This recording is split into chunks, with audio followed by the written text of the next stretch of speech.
Auf einmal bleibt der Charlie stehen. Im Licht der Abendsonne sieht er ein rotes Bändeli leuchten. Und er hört das Glöckli bimmeln. Tatsächlich, die Alina steht am Waldrand. Sie schaut direkt zum Charlie über, kommt näher, schnauft ein paar Mal ein und aus. Aber dann schaut sie ein bisschen verwirrt. Und dann meckert sie. Nee, was ist denn das für ein Duft in der Luft? Schrecklich, es stinkt so nach Rosen. Schmeckst du so? Nee. Die Alina kommt noch einen Schritt näher. Du schmeckst ja wie eine Rose. Wäh. Also früher hast du anders geschmeckt. Viel besser.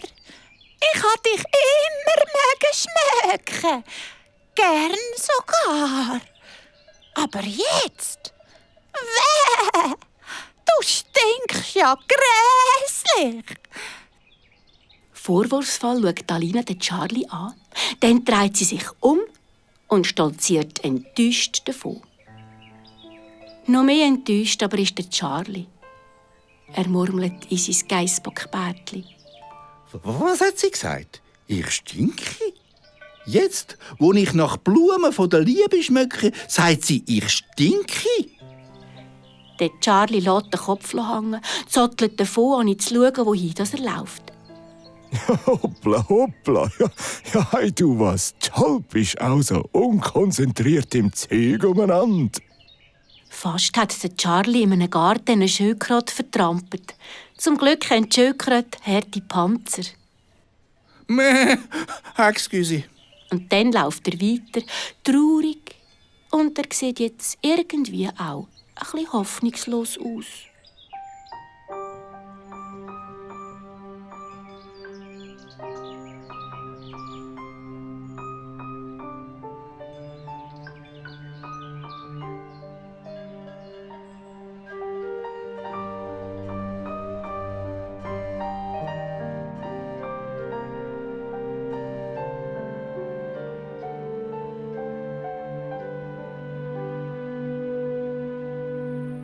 Nach einer Zeit trifft der Charlie seinen Freund, den Maulwurf Max.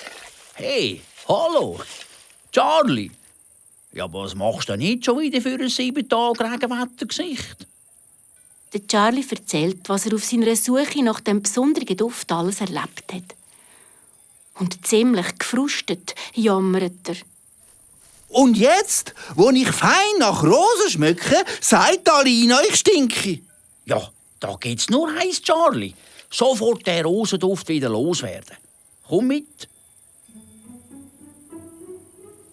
Mitten in einem grossen Feld voll blühenden Lavendel steht ein Brunnen. Erleichtert kumpelt Charlies Wasser und schrubbt sich von zuoberst bis zunderst.